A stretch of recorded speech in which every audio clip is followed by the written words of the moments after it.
Hello, sippers, and welcome back to another episode of Leader Sips, where we grow in our leadership with tips while we sip.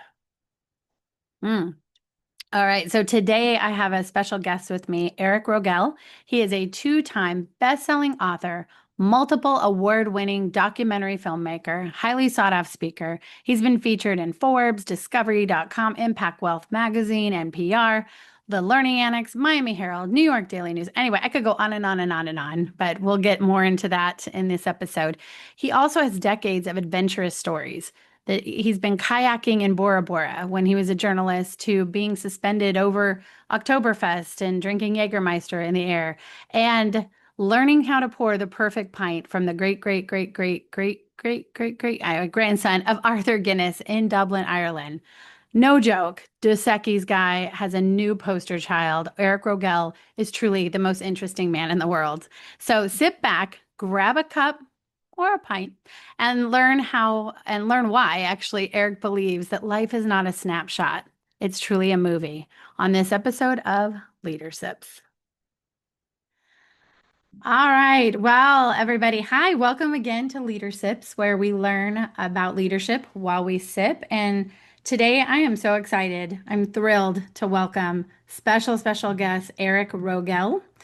Eric is a two-time best-selling author, multiple award-winning documentarian, filmmaker, sometimes journalist, highly sought-after speaker who's been featured in so many different leading publications from Forbes to Discovery.com, Impact Wealth Magazine, NPR, The Learning Annex, Miami Herald, New York Daily News, and there will be a quiz on that later. I'm kidding. So, for more than 20 years, Eric has shared his hard earned wisdom with audiences. He's inspired me, I love the podcast, guiding thousands of ambitious executives and accelerating their careers, finding their purpose, helping them find their purpose and passion in life. His experience with these executives, and he's interviewed hundreds of celebrity talent, athletes, entrepreneurs, military vets, and so many countless others. He's collected just numerous insights, countless insights that paint a picture of what great leaders are made of and just how critical it is to have strong, influential mentors to guide us along the path. So, but wait, there's more. And this is my favorite part. Eric's wild bio, and he's got all these great adventures. And I'm probably going to mispronounce some of them, but I'm going to go for it anyway. He has spent 2 days in Easter Island hiking the Maunga Terevaka volcano. How'd I do? Did I do all right? Pretty good. It's Mount Terevaka. Thank you, Mount Terevaka. And then he's kayaked also the crystal waters around Bora Bora, Moorea, Fakarava Islands, collecting black pearls, not just a Disney movie, and or a ship name. He's passed the stock car racing license certification, has driven some of the most noted tracks in the country, learned how to pour the perfect pint from Rory Guinness. And as a Guinness lover, I love this, and we're gonna have to swap Dublin stories later. And he's the great grandson of Arthur Guinness. So kind of geeking out here. I also love Dublin, one of my favorite cities in the world. So amazing. I definitely want to hear this story over a pint of Guinness sometime that you spent part of the Wacken Open Air Heavy Metal Festival in Germany, suspended 150 feet above the crowd doing shots of Jägermeister. Yeah. Uh, I also have a long story about Jägermeister, and I was 22 years old, and we'll just leave it at that. We'll just swap a lot of Fair, stories, but fair enough. but Eric, I have to say, move over Dos Equis guy because you truly are the most interesting man in the world. So thank you Oh, so much for coming and talking to me today. listen, it's my pleasure. I'm really excited to be here and thank you for having me on. Awesome. Well, thank you. And I have to ask first, where does the spirit of adventure come from? Great question. I think for me, if you look at my book, Lions Raised as Lambs, my most recent book, Lions Raised as Lambs, I was very much raised as a lamb. I was raised by a single mom Mm, who was wonderful, and I love her, love her, love her. But she her thing was to keep me as safe as possible. mm, So it was be very quiet, be very sedate, don't do anything crazy, don't. And I kind of rebelled against this. And so I grew up very like soft and shy and mm, quiet. And I was an indoor boy. She kept me indoors a lot. And I think, once I kind of broke out of that and started to kind of push my comfort zone a little bit, which is kind of what I do now, it was how much adventure can I have? Can I make up for lost time? And when I was a journalist, a lot of those trips were press trips. They were from, brands that invited me out and said, "Hey, we want you to go to Wacken Open Air in Germany and, cover the world's largest heavy metal festival." And they're going to, throw you up in a bar that was like a steel cage bar on a crane lift. This would never happen in the US. No, On a no. crane, and they just put us up 150 feet in the air. We're wide open, like literally just looking down at the crowd, and they Wow. spun us over the crowd, and we did shots of Jaeger, and it was doing stuff like that. The more that I did it, and the more that I broke out of the comfort zone, the easier those things got. So yeah, that's kind of how it was for me. It was not saying no, right? I had said Mm, no my whole life when I was younger. Oh, I'm sorry, I can't. That sounds too dangerous or whatever. And then it got to, yeah, let's just do this. Let's drive stock cars. Let's, get suspended over there. Let's go hiking on Easter Island. Let's, do all these crazy things. And I'm really glad that I have. And I would say for anyone who's listening, if you have any kind of opportunity or any kind of bucket list, just get on it now. Get on it and get it done because life is short and it's meant to be spent. It's meant to be experienced. So get out there and just go do it. I love it. Life is so short. And I feel like, I know, especially for me, I'm in my late 40s now, I feel like time goes faster and faster. And then people at the ages of 40s and 50s and 60s, but I actually met a lady this weekend who's 84 and she's still doing it and she's still pushing hard and she's still going. And she actually lives by that. I'm going to butcher it, but it's that whole like when she arrives at her grave, she doesn't want to be perfectly preserved. She wants to be like that, whatever that, that phrase is I'm talking about, Yeah. like beat up and, woo, what a wild ride it was. So I think you're doing it. You're definitely that spirit of adventure The and only risk, right? And risk. the only way to live. I mean, it's, we take risks, but they're calculated risks. They're not, not being crazy and stupid. It's, listen, I want to experience something and I'm going to take this risk. And it might be, and it depends on what the risk looks like for you. The risk Yeah. might be, you know, trying a new bourbon. The risk might be jumping on a bicycle for the first time. The risk might be quitting your job and starting your own business, or it might be asking someone out. But whatever it is, you got to have that courage in order to do that. And courage is very, very important in the work that I do. And when I work with leaders, it's paramount because if you don't have that courage, you can't get to anything else. Mm. So it's really training yourself to tap into that courage and be adventurous and move yourself forward and don't wait till tomorrow because there really, if you live like there is no tomorrow, you're going to do it right now. And that's really what I recommend all the people that I work with. Get that courage going and Mm. get out there and do it.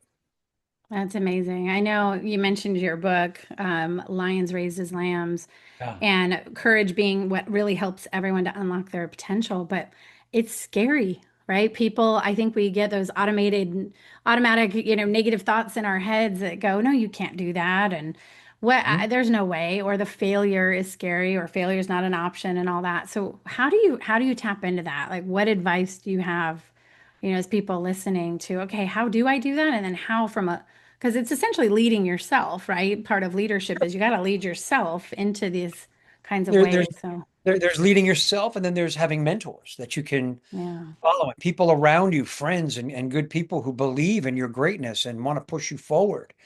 And I wrote the book with my mentor, Rob James is his name, and Mm, Rob was raised the complete opposite as I was raised. Rob was raised on a cattle ranch by ranchers, wow. basically putting his life on the line since he was 8 or 9 years old, in the pen with bulls and hogs and all kinds of things that could kill you. And then he went into the Marines when he got out of high school. He went to the Marines for a while. And so that was all very courageous stuff. So I really learned a lot from him, from watching him, from being around him. Very different, again, from how I was raised, where everything had to be careful. And what I learned is that you're always going to have that little voice in your head. There's always going to be that thing that says, you can't, or what if, or yeah, but, or I don't know. Mm. And the idea is that if your purpose is strong enough, you will overcome that fear. And one of the things Rob taught me was that fear is actually, you can use that fear as fuel for courage, right? So courage is your attention out, right? Attention is out. There's something out there, and I've got to be fully attention on whatever that is. Fear is attention in, it collapses in on you. It's, oh my God, what's going to happen? What's going on? And then you get all up in your head. So when you can bring that attention out and focus out and think, either I've got to do this, I really want to do this. Um, you know, it's uh it, it's interesting. I went skydiving once Mm. Of because course you did. Of I've course you a did. I had a tremendous fear of heights. Still kind of do, but it's one Mm. of those things where it's like, okay, so my fear is heights. I had a fear of flying for a long time, and then Mm. became a journalist. I flew all over the world, so that I overcame pretty quickly. And so I had this idea that, and Rob, taught me this too, is that when you just go into it and you just do it, even if you do it a little bit at a time, you'll overcome it. And so, I overcame the fear of flying by flying a lot for my job. But then the fear of heights thing was like, ugh. And somebody, a friend of mine, she asked me, she said, I want to go skydiving and I want to do it with someone. And you're the person I thought of.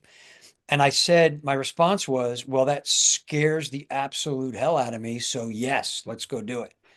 And I went and did it. And you could feel that fear like right here. And it was tremendous. And it was, oh my God, I can't believe I'm doing this. And maybe I should turn around, but you're on the plane, no turning back, and you're strapped to somebody and he's ready to go. And you hit that window and that door, and you're like, oh my God. And then you're out. And that's it. There's Mm. nothing. And it's like terror for about 2 seconds. And then you're like, wow. This is kind of like flying and I'm okay. And you're free falling for a little while and the parachute goes and then you're just, looking at everything and it's all so Mm. beautiful and you're just there. And that's kind of how I describe it to people when they're talking about courage. It's like, yeah, that fear is going to be there and it's going to be terrifying. But if you could just go into it, you've already conquered that. So the more you can get into whatever scares you, and keep going. Attention out, like Rob always says to me. Mm. Courage is attention out. I love Don't let that. it collapse into here because this thing will run you.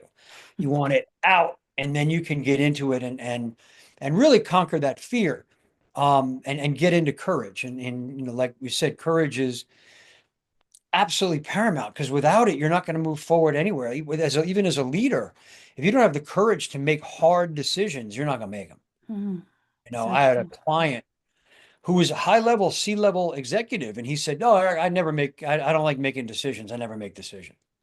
Wow. So two things happen when you do that. One, well, first it tells me you don't have the courage to make a decision. But two things happen. One is not making a decision is a decision. And you've decided the second thing, which is you're just going to react to whatever happens.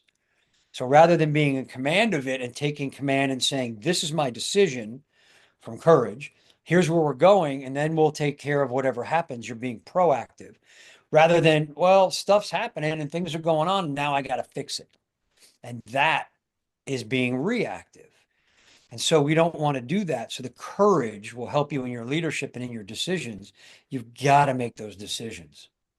Yeah, thank you for that. I mean, it's so true. Being reactive, you can't keep up with your competition. You can't keep up in the marketplace. It's the guys that are going out there and innovating and trying things 1.0, okay, 2.0, 3.0. You know, they're the ones Yeah. that are moving the market forward. And you're right, that fear can be crippling.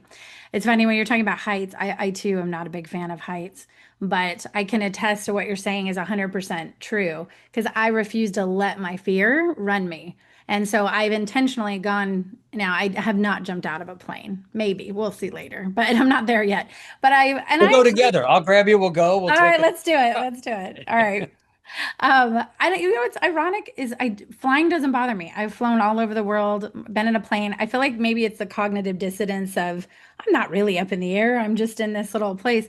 For me, it's more like standing on the edge of a cliff or at a tall building and looking over. But I forced myself to go to the top of the Eiffel Tower, to go to the top of the CN Tower, all the height and big places. It doesn't bother my husband at all, but it bothers me. But I'm like, no, I refuse to let fear win. And then, like you said, it's so true when you're up there. I'm like, this is incredible. The view's amazing. And I love photography. So I'm like taking pictures and such. So you're right. It's you gotta we psych ourselves out, I think. We put our mental mindsets into this place where we just let the fear overcome us instead of leaning into the courage, and the reward is always so great. So Oh, I agree. The reward's love it. important. Yeah, yeah. And just remember, attention out. Just Tension like if your out. That's attention going great. on the Eiffel Tower, if your attention's on, I'm gonna see these beautiful views, Mhm. and I'm gonna get up there and I'm perfectly safe and everything's fine and I'm gonna enjoy the heck out of it, you'll be okay.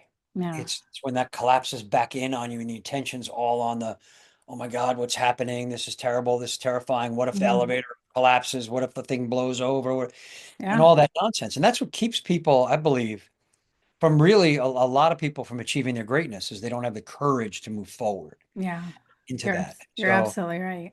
Yeah. and it's like we talked about when you and I were on the call. We have in my work, we have what we call the sacred seven core values. And courage is number one. So they are courage, honesty, integrity, commitment, duty, honor, and love. Mm.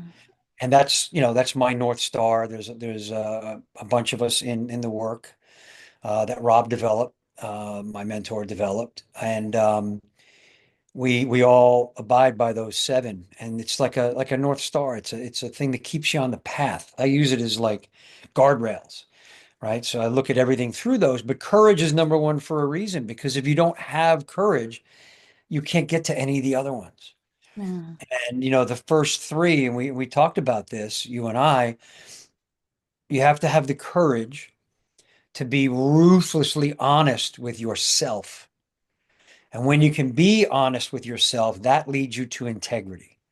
That leads you to be a person of integrity. So I always tell leaders, um, it's courage to be honest with yourself will lead you to integrity. Just remember those first three: courage, honesty, and integrity. If you don't have the courage to be honest with yourself, you can't be honest with other people. That's And so that true. takes you out of integrity. So to me, leadership requires those three things above all. Yeah. And like I said, I loved our conversation because you made me think differently about Mm. that. I always put my values first as honesty, integrity first. And I love that you ordered courage in front of that because it's like, well, yeah, it takes courage to be honest. It takes courage to stand by having integrity. Sadly, it shouldn't, but it does, especially in this world and world of work and corporate life and all that, where it's so easy to be unethical. It's so easy to get single-minded and want to just go up the ladder and not care who you're stepping on to get there. Yeah. But it always catches up with you when people act like that. So, but the courage to look at yourself, like, Right. like we were talking about different leaders and how if they aren't self-aware enough to see what they're doing or that they're reactive, not proactive, or all these things, then they're not leaders and they're not going to achieve anything for them or their teams or the business.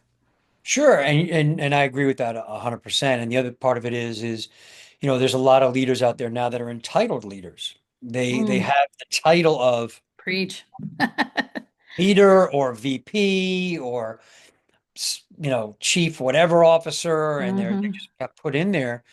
They don't really know how to lead. They know how to maybe you know put projects together. They may know how to market. They may know how to do sales, whatever it is that they do, which is great. But leadership takes a little bit different. And like I said, the ones who really can look at themselves first.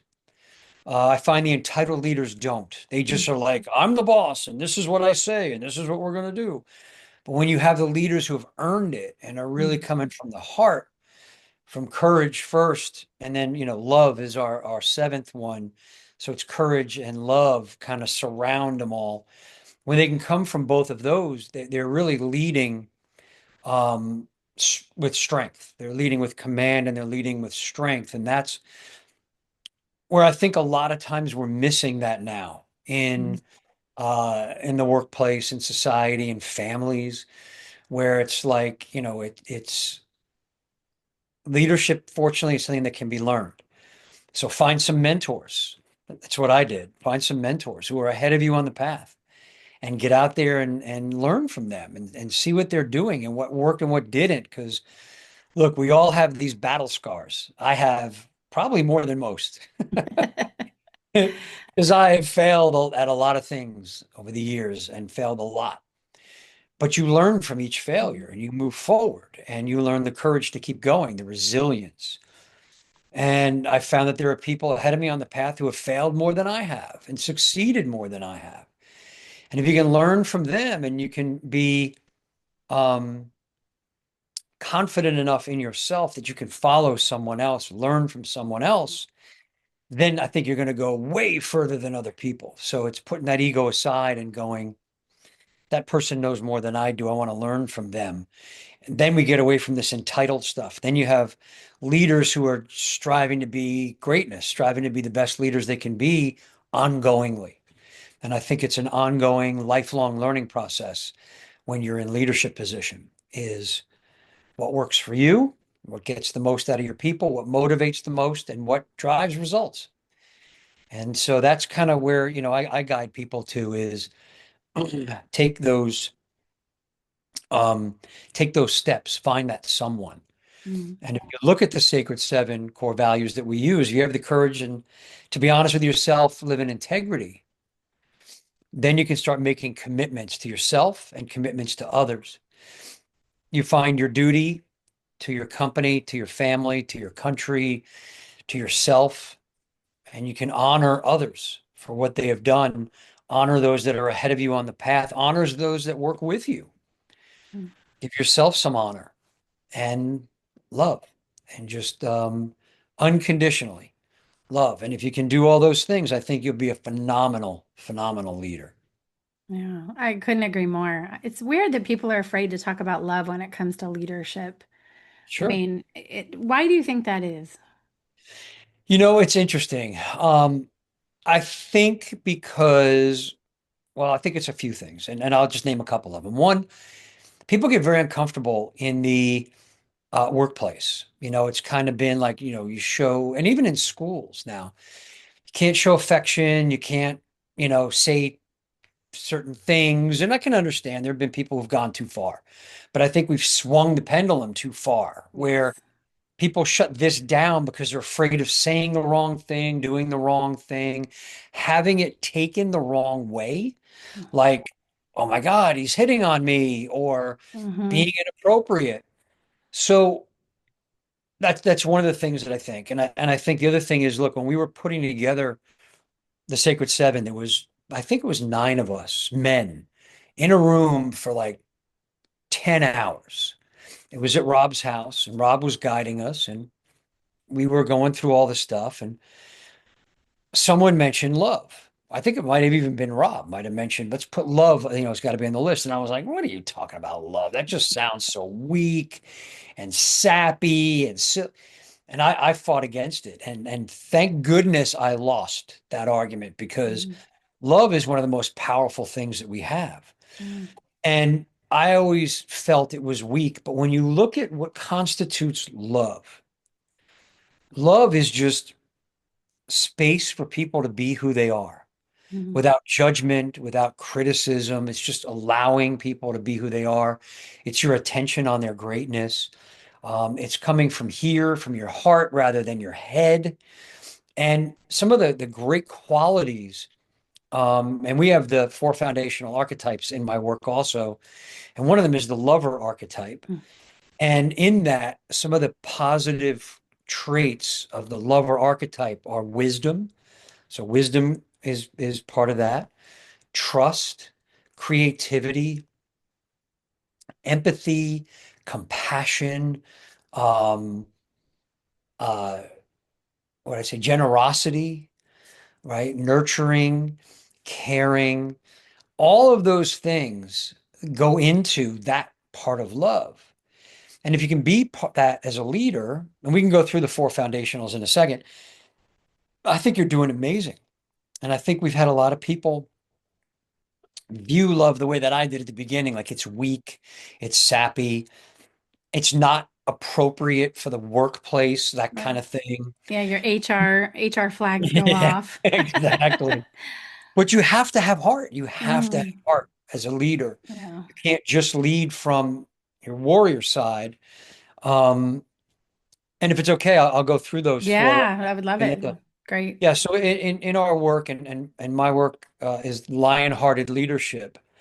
And I call it lion-hearted for a reason that you'll see here in a second, but we have the four foundational archetypes in our work, and that is the warrior, the lover, the king and queen, and the hero. Okay? So the warrior side, that is the side of us that drives us, that moves us forward, right? So you could say it is our lion side. You could say it's our masculine side. And when I say masculine, I don't want anybody to freak out. I don't mean men and women. Right. I mean the masculine energy that has been, talked about for thousands and thousands of years. Hmm. So we have our warrior side, and then our warrior traits are things like courage. We talked about courage, decision, leadership, adventure, risk taking, boldness, stewardship. So, guiding others. Those kind of things are our warrior, drive, ambition. Those are also part of our warrior. So you can feel that those are the things that get us moving and Hmm. get us moving forward. Now we have our lover side, our heart side. So, well, we have the lion, warrior, heart, lover. So lion hearted. Now you can see that. But we have the lover side. And the lover side is the things I just mentioned a few minutes ago: wisdom and trust and compassion and empathy and generosity and inspiration and generosity and abundance and all those things that make life so juicy, right? All the really great stuff that we love. So the person who has their warrior side and their lover side integrated, that's when you're coming from the king or the queen. So the king or the queen has their warrior and lover integrated. They use both. Lead with your warrior, support with your lover. Again, doesn't mean one is better than the other. It's Hmm. just the They have way to that work kind of together goes. in tandem, right? Right. Yeah. But the warrior always comes first because you need that courage. You need that drive and ambition. You need before any of the other beautiful stuff happens. So it's kind of like plowing a field Mm, where you seed it and the plants grow. I like that. Right. And even when Yeah. the plants are growing, they have to have that warrior side to break out of the seed to grow up as a beautiful plant. So it's Mm, just the way nature works also. And so always lead with your warrior, support with your lover. That's when you're in the king and the queen. And that's when you're taking care of your kingdom. And if there's one thing I want your listeners to remember about that is always stay in your king or queen. And I always say in the work, if it's good for the king, it's good for the kingdom, mm, right? yeah. For women out there, if it's good for the queen, it's good for the kingdom. Why do I say that? Because if the king or queen is sick and miserable and angry and broke and frustrated, how is that going to reflect on the kingdom? Yeah. Same 100%. way. So if the king or the queen takes care of themselves first and they're happy and healthy and satisfied and wealthy and all the joy in their life, how is the kingdom going to look? Mm, So when I get people say to me as a leader, oh, I work, 180 hours, and I don't take any time off, and I let my team take off, or in the family, like, I'm always working and you're not helping anybody. Your kingdom's mm, not thriving. You've got to be really happy and healthy. When you are really happy and healthy and you have all that stuff working, then everyone else is going to be happy and healthy and have all that stuff working. So it kind of goes towards, we talked about flying earlier, yeah. the whole thing when the flight attendants come on and say, put your mask on before you put anyone else's mask on or help anyone else. Same thing with stepping into your king and queen. Step fully into your king and queen, integrate your warrior and your lover, use both sides, take care of you first, and that'll take care of the kingdom. So that's really Oh, what we'll tell people to lead from your king, lead from your queen, be lion hearted. I love that. I love that because I think as humans, we think about things in stories. And so as you're describing all of this, like I'm a very visual person, so I'm visualizing like a kingdom and how you step into these different roles. And you're absolutely right. And the oxygen mask thing is so critical because you're not just for you to be able to be strong, courageous, physically, resilient as well as mentally resilient, all those things, but you're also setting an example, right, for your people. Correct. Yes. And Yes. then, yeah. Yeah. It's like leading from the front. You've heard that before in the military, Mhm. leading from the front. It's, I'm going to be doing this. I'm going to take care of these things. I'm going to be courageous and honest and integrity. I'm going to commit. I'm going to make sure that I do my duty, handle my responsibilities. I will honor you guys for doing what you're doing. And, I love you. I love what we're doing. I love what's happening. And, the love part coming from the wisdom and the compassion and the empathy and all of those kind of things, inspiration, trust, all of it. That's the way, to me, that's a great leader. That's someone Yeah, who I would follow, absolutely. right? So that's Absolutely. kind of what, when I work with my executives, that's where I have them go first. Mhm. Let's get you to king, warrior, lover, lion-hearted, and then we can work towards hero. I And love the it. hero is basically, the hero is a king or queen who no longer just does for their own kingdom. They do altruistically for anyone.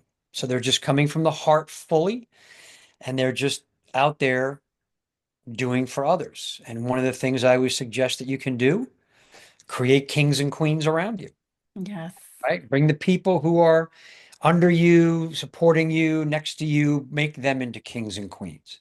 Yeah. It makes so much sense. One second. There we go. Yeah, I was just saying, I was just thinking about what you had just said about creating more kings and queens around you. And I think, Sure. like we were talking earlier, is what I have seen in my career too, is unfortunately you have these really great independent contributors who are good at their jobs. You said it earlier. They're good. They deliver results. They are good project managers, whatever. And then they're promoted because the only way you have promotion is then, oh, well, then give them a team to run.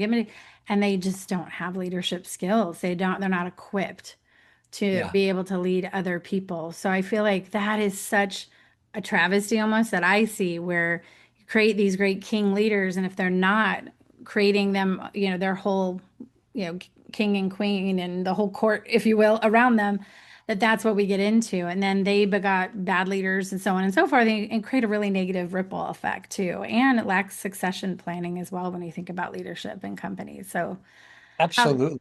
I yeah. just to tag onto that, I was running a team a few years ago, and I actually sat everyone down and asked them um, what their goals were, what they wanted to do. And I had a couple that were really ambitious, and they were like, "Well, I want to lead a thing. I want to have my own company. I want to, whatever it was for them." Mhm. And I went, "All right, so great. My attention is on them being queens. They were both female, and they were both very ambitious. So I put my attention on them, and then I had another woman who worked for me, and she was, a little older in age, and she just loved what she did. Mhm. So she just wanted to do what she did, not have any kind of leadership role or responsibility. She's like, I don't really care about that.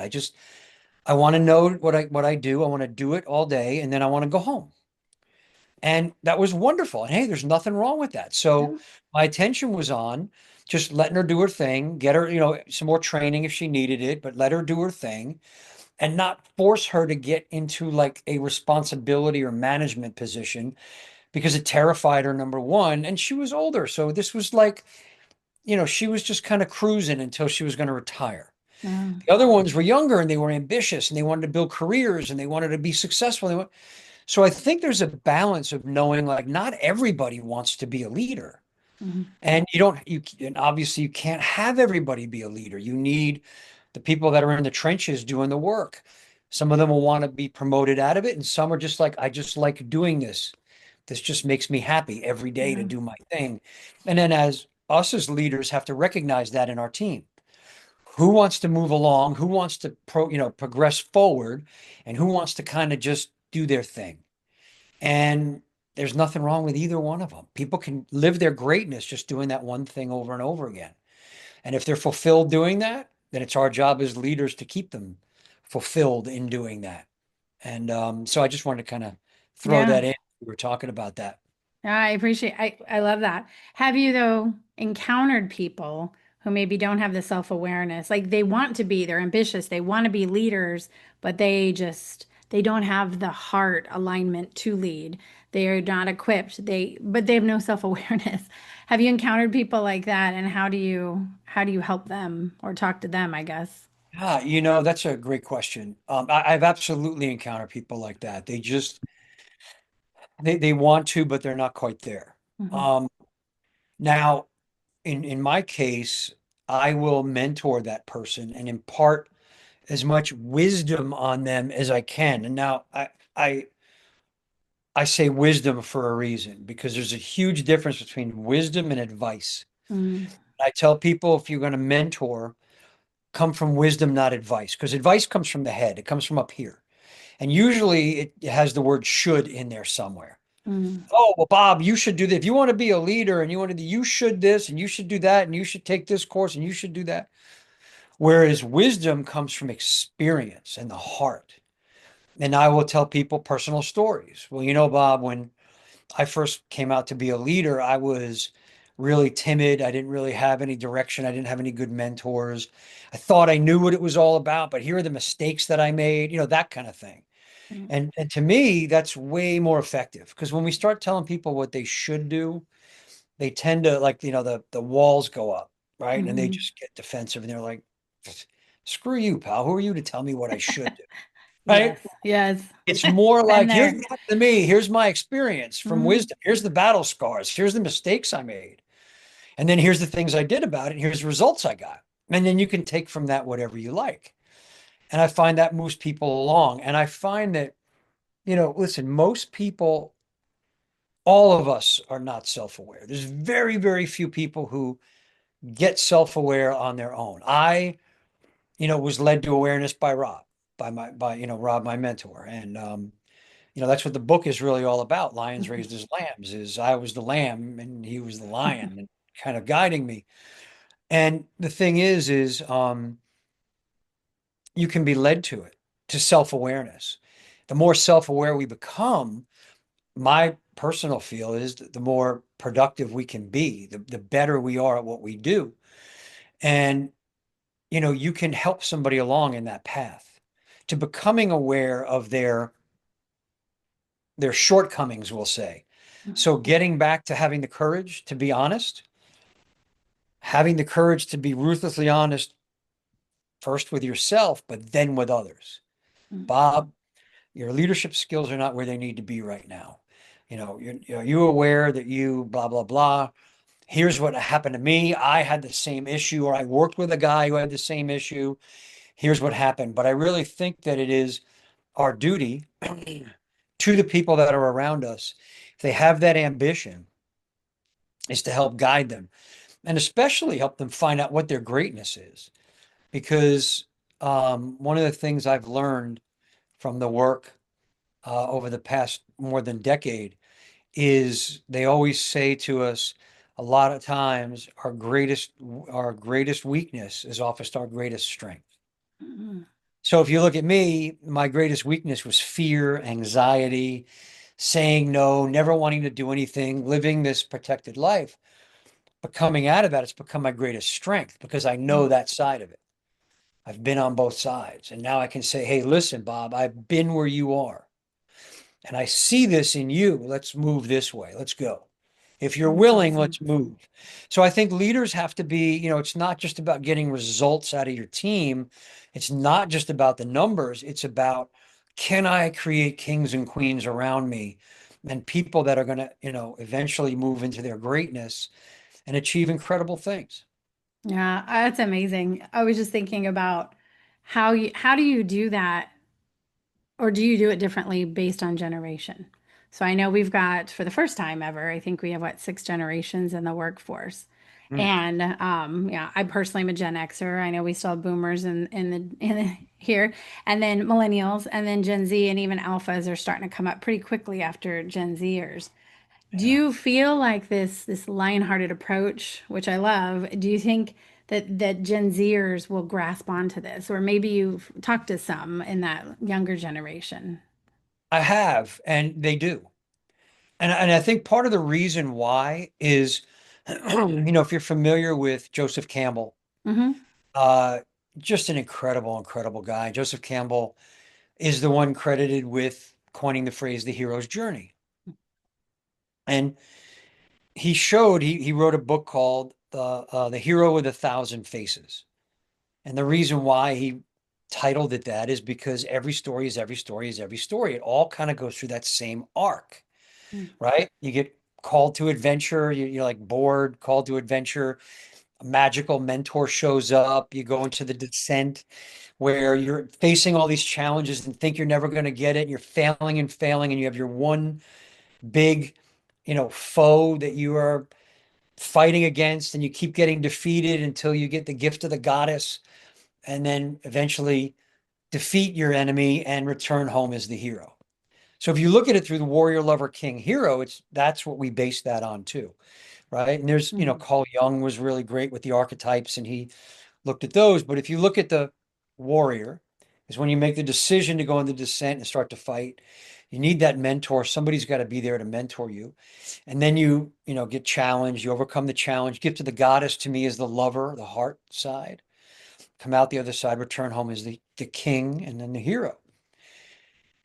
I call this the software of our soul. It's like this is, and Campbell saw this. This is hardwired into us.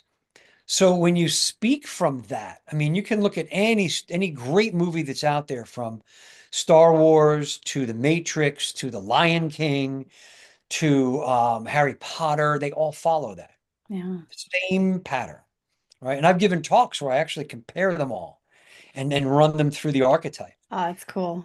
Really interesting. But when you look at that, it's what we respond to. So whatever generation you are, my experience has been when you come from the warrior and the lover integrated as a king or a queen, they get it. Mm. And, and really coming from the warriors, just having direct talk to them as adults. It's like, Mhm. hey, look, made a decision. Here's what's happening. And now, oh, by the way, really think that you're going to do great at this. I believe you have and getting them going. Do you have any questions? Ask me any questions. They get it. I think it's when we come from not from integrity, when we're trying to sugarcoat things or blow smoke, or I'm trying to do it this way for this person and that way for that. If you're just warrior, direct, decisive, follow with the lover, wisdom, compassion, you know, understanding, believing in their greatness is the lover, the heart side. They get it. People just Mhm. get it. And I also find the more in integrity you come with them, the more real and genuine you are, Mhm. and not trying to work an angle because they're a millennial or they're a Gen X or they're a alpha coming through. When you're just from the heart, who Mhm. you are and authentic, and be authentic with them and let them know that you understand them. Warrior, lover, lion heart, come with that in your king or queen. They're going to get it. Trust me, they're going to get it.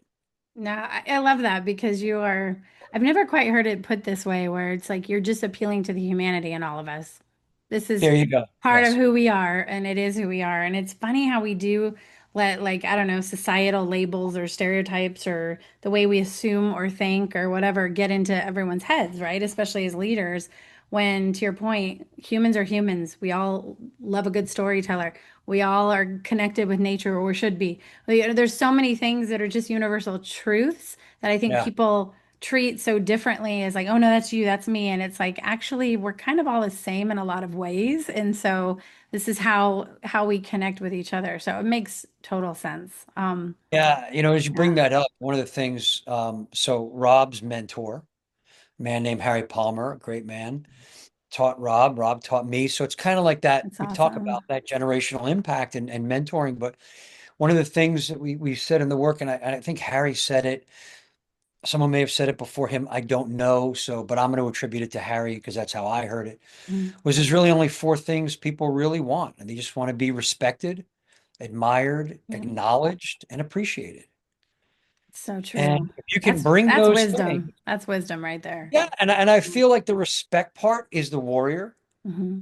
right? Acknowledgement is honor, right? So it falls into there. And appreciated and accepted would be the heart, would be the lover side.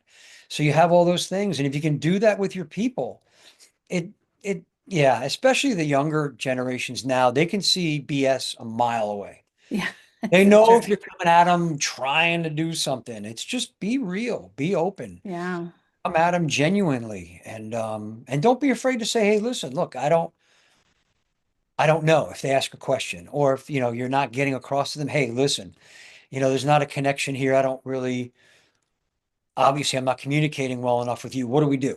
How do we Yeah. communicate better? Right? I mean, there's nothing wrong with that at Mm-mm. all. I wish more people thought that though. I feel like there's still, especially when you work in a more old school hierarchical type of setting, there's something that's a sign of weakness to say, I don't know. I don't know. I mean, I even coach leaders I work with, even above my, status. It's like, shouldn't it be okay? Like, do you really want me to BS you or try to make something up on the spot? Shouldn't it be okay to say, hey, I'm not sure, but I'm going to go find out, or let me do a little more research on that, or let the team take a stab at that, or what? It's funny how that still is so prevalent, but I will say I do love that about younger generations. They're so much more authentic Mm, and they're just bringing it, well, good, bad, or ugly, good, bad, or indifferent. But I actually really appreciate that part of it is because I'm a straight shooter and that's I'm a very direct communication style too. And some people are like, oh, that's so off-putting. And I've literally said to people, would you rather me talk behind your back? hmm. Because a lot of people do that and shirk conversations. I find it more respectful to have a direct conversation to just say, "Hey, can we just talk? Like, let's just put our cards on the table. Let's figure this out, and we can move on from that." Conflict doesn't have to be bad, but it Yeah, is interesting to me that there's still so much of that mindset. I think in a lot of corporate settings, especially. sure. And it's, I think a lot of the people that came up, they may have BS'd their way to the top. We'll just, Yeah, I may and know a if few of you, those. Yeah. yeah. And if you've done that, you're not really living in integrity, right? So you've got to keep that mask on Yeah. because you don't really have the courage to be honest with yourself and then with others. And so you're not living in integrity. So you got to keep that mask on and keep BSing. And the thing that I find for any of you out there that, as I'm saying this, you feel like that might be me, right? First of all, good on you for getting honest. And second of all, understand this. And I found this out with me because look, I was the king of the BS, getting to the top by dancing and dipping and diving and, pretending and doing whatever, and making my way up there and then being up there going, holy crap, how did I get up here? This is terrifying now. I will tell you this honestly, everybody knows. You Mm. might think you have them fooled and that mask is strapped on tight, but everybody knows. So you might as well just get honest and authentic and genuine anyway, because they're waiting for you. I know that's how it was with me. I was terrified to let anybody see the real me, which was this at the time, and even sometimes now, this scared little boy, just trying to people please and Mr. Nice Guy my way to the top.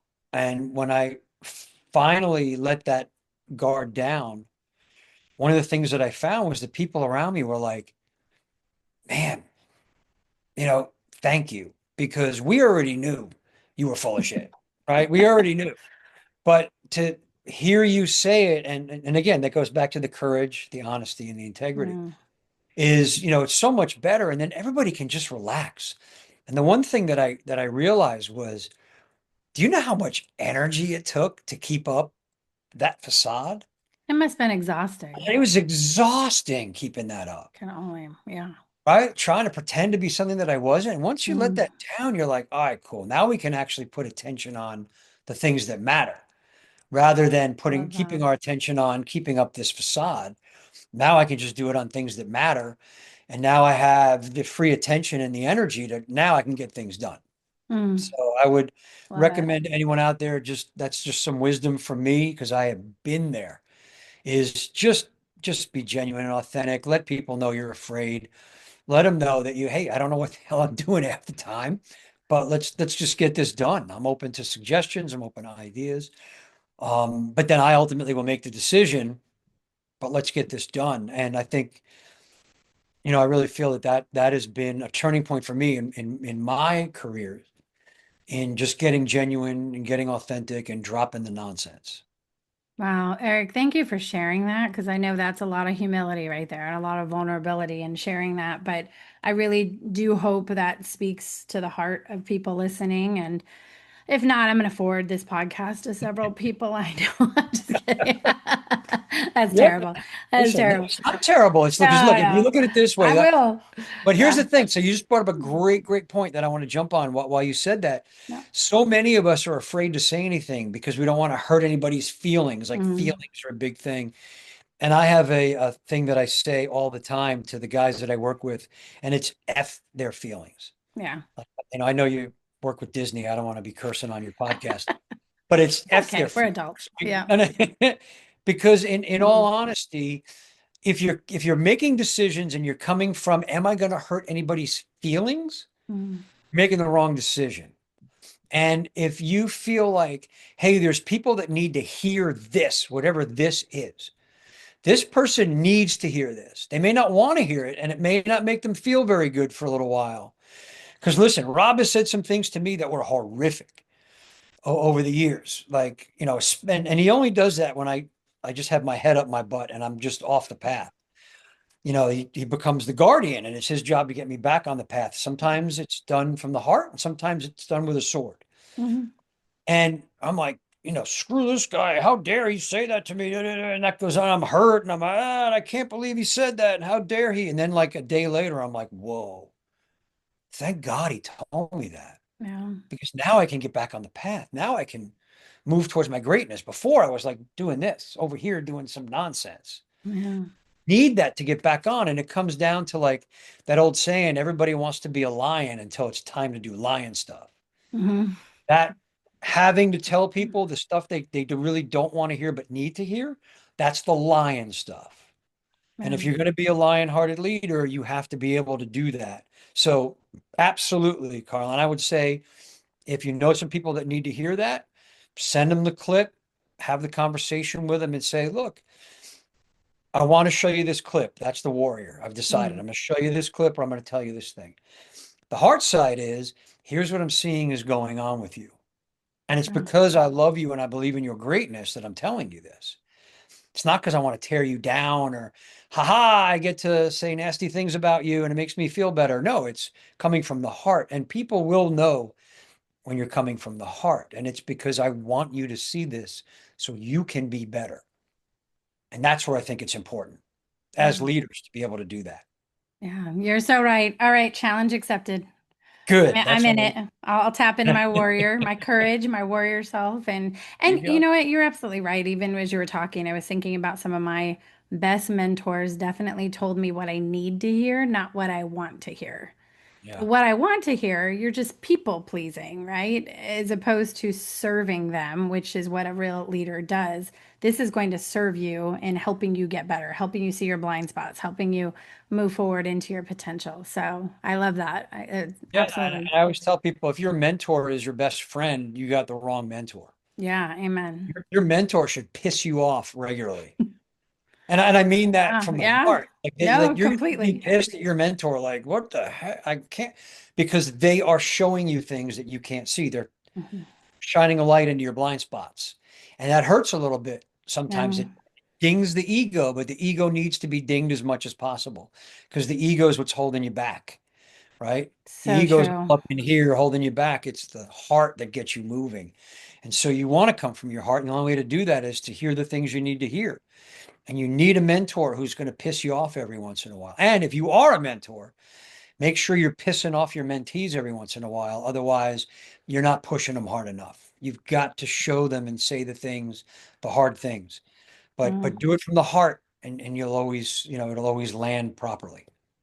So true. So true. So how do you, okay, I'm listening to this. It's like, yeah, that sounds great. I need a mentor.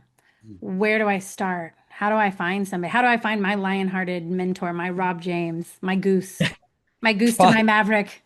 Right. Talk to me, Goose. You Exactly. know, one thing I tell everybody is there are a lot of, mentors that are out there. People, I can't find one. I don't know what I'm. The thing is, um, I had a conversation one time with an absolutely amazing woman. And I cannot remember her name right now, and that's killing me.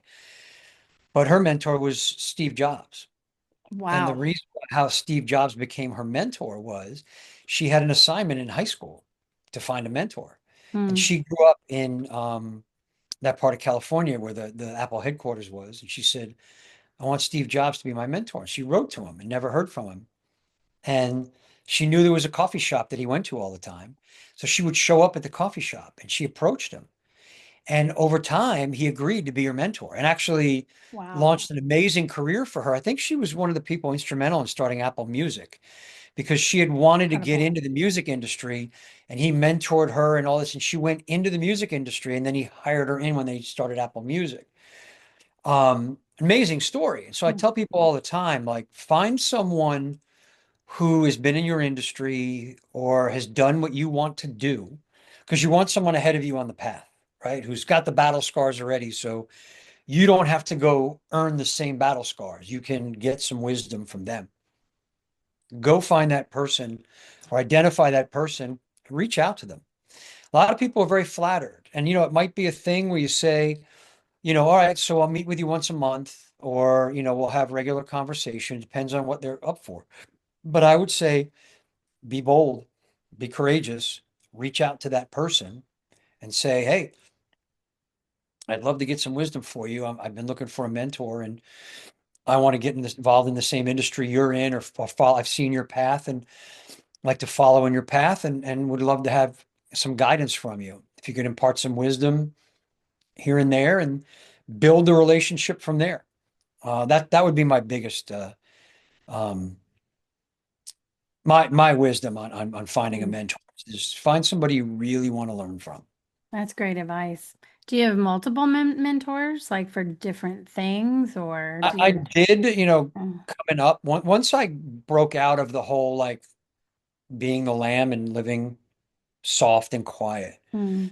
There were people that I turned to that kind of helped me in different things. I had a mentor in martial arts. I trained in martial arts for many years, and there was a mentor there. And then I was in the restaurant business for a while, and I had a mentor there who kind of taught me everything he knew about running restaurants. And then I went into design and publishing and journalism, and there were people there that were ahead of me that kind of guided me. And then got into this, you know, warrior, lover, king, hero, and doing the lion-hearted leadership. Rob, there's nobody better. There's nobody better. Mm. No, I've never met anyone that knows as much about human consciousness as this man does, and so he became my mentor. And he's the toughest mentor I've ever had by far by, multitudes. He is the toughest, but by far the most effective because he's moved me forward faster than I possibly could have gone myself. Wow. Sounds like iron. Well, it's iron sharpens iron, right? 100%. That's amazing. 100%. And then now I've taken it on. And Rob's thing is he learned from the men that raised him. He learned Mm. from, he had a great cattle rancher that, he worked for when he was a young, when he was a boy, actually. Into being a young man, he had men that he looked up to and admired when he was in the Marines. And he pays those men forward by mentoring us. There's several of us that he mentors. And then I'm paying it forward to him by mentoring other men. So that's kind of how we do it Mm. in that lineage going. And so the men that raised him and the men that mentored him are still alive Amazing. because they're alive in these young men that now we're mentoring. So it's a way of passing it down generation to generation. And I think it's something that we've lost. So I would appeal to anyone listening now, if you ever thought about being a mentor, do it. Because one of the things that I have found in my experience is, and there's data to support this, but I knew it intuitively, is the mentor actually almost gets more out of the relationship than the mentee. Mm.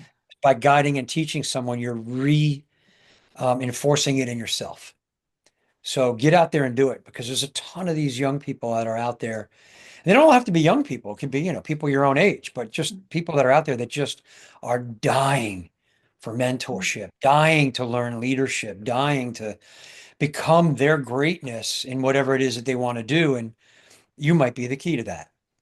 It's so true. I love that. Oh, I'm inspired. I'm just thinking about all the people I mentor, but then thinking about, and I know people's schedules are crazy and busy. It's like, I don't have time. It's like carve out the time, make the time because I personally, and I'm sure you feel the same way, for me, impacting people is far greater than any project, any check off the task list or whatever. That's what it's all about. And like you said, that ripple effect, that pay it forward type of generational impact is huge. Huge. And it's a legacy.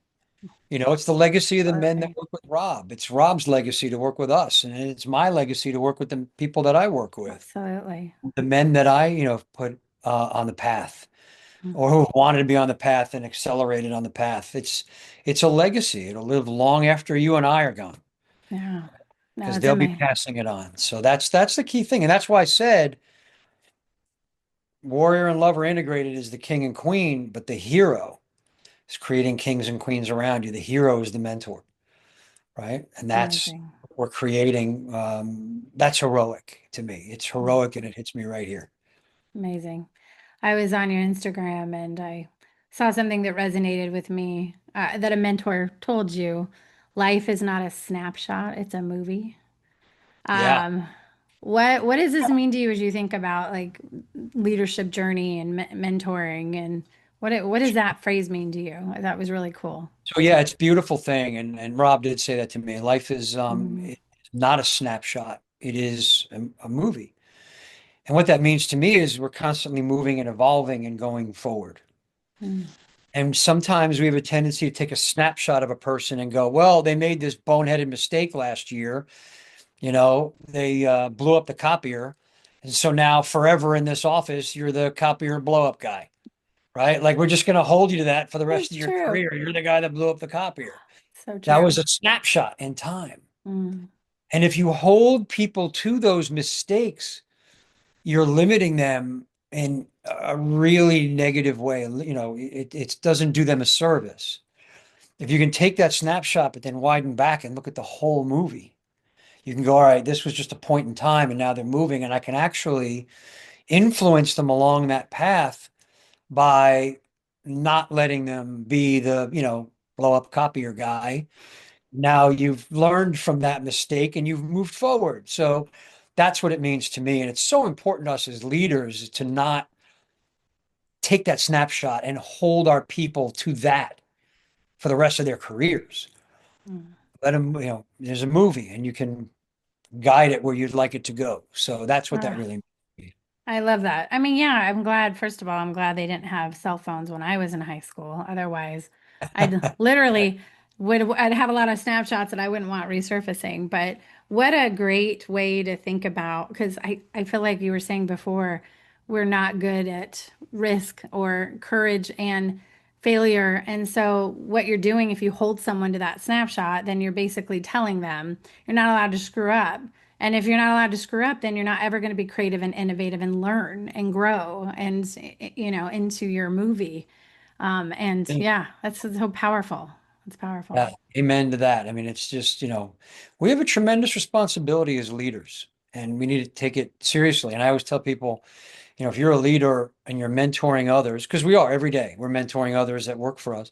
Mhm. You need a mentor that you can look to because Yeah. none of us ever do this alone, ever. There are people who are ahead of us on the path we can learn from. So do that and not being held to that one snapshot and guiding these people and saying, look, it's okay to fail. I've failed. We all fail. Mhm. You're going to fail. Thomas Edison failed 10,000 times before he invented the light bulb, Right. found the one that worked, right? I mean, you have to innovate. And in order to innovate, you have to be able to fail. And failing is okay. It is okay. We will learn from it and move forward. And then to me, that's a big part of leadership is allowing your people to fail and not be afraid. Have the courage to try new things, right? And if they don't have the courage to try new things, you're just going to be like, spinning your wheels in the mud. Yeah. That's So so you true. got to be able to move forward. So true. Well, I know we're I'm gonna wrap up here shortly, but wanted to make sure I really do want to encourage everybody to go get your book, Lions Raised as Lambs. I know it's available on Amazon and anywhere I think you can buy those books to get wisdom, to get more inspiration. How do you unlock your full potential to lead a life of passion, purpose, unwavering authenticity? I mean, isn't that what life really is all about? And dig more into, I think, what Eric's been sharing with us some today about how to do this and, Mm. how to find the compass that's going to help you get there. So, is there anything else, Eric, like you would like to say about the book or any other like wisdom and leadership advice that you'd leave the listeners and viewers here today with? Yeah, I would say, yeah, definitely go get the book, Lions Raised as Lambs. If you're a leader, if you're a mentor, if you are a parent, if you are a man who was raised the way that I was, this you'll see yourself in this story and you'll get tremendous value from it. That I know from hearing from people who've read it. So I would say definitely go do that. Um, and the other thing I would say is uh, the sacred seven core values. I mean, I can't stress them enough. The courage, honesty, integrity, commitment, duty, honor, and love. Write them down, look at them, live through them, make them part of your daily, practice. Um, it will never steer you wrong. It's a phenomenal North Star. And then for those of you out there that, are leaders and want to learn more, I have the Lionheart Challenge, and you can go to thelionheartchallenge.com. It was designed for men to break out of their own, limitations that we feel as men. But I've had women get some good stuff out of it too, but I'm keeping that on the download. Don't tell anybody that, but it's for men. It's all good. It's at thelionheartchallenge.com. And it's a 30-day challenge. You get emails every day for 30 days that take you through attention. Got a great meditation technique, the four foundational archetypes and exercises with them and how to design your own king, who you are as a leader. Because one of the things, no, I'm going to say that for the end. And then, the Sacred Seven and some other things, and you will get a tremendous amount out of this if you decide to do it. So go to thelionheartchallenge.com. There is a free 5-day one, and then you can choose the 30-day. But you said if there's anything that I would say to anyone who, as we leave, it is you are your own unique king or queen. Do not let anyone tell you this is how you should be a leader. I do this exercise, right? Have people write their king and queen statement. We go through the warrior and the lover and then integrate them into the king and queen. I've done this with hundreds and hundreds of people. No two have ever been the same. Mm. So you are your own unique, authentic leader. Build that in yourself. That's in the 5-day challenge, the free version. So you can go grab that at thelionheartchallenge.com. Build your own king or queen.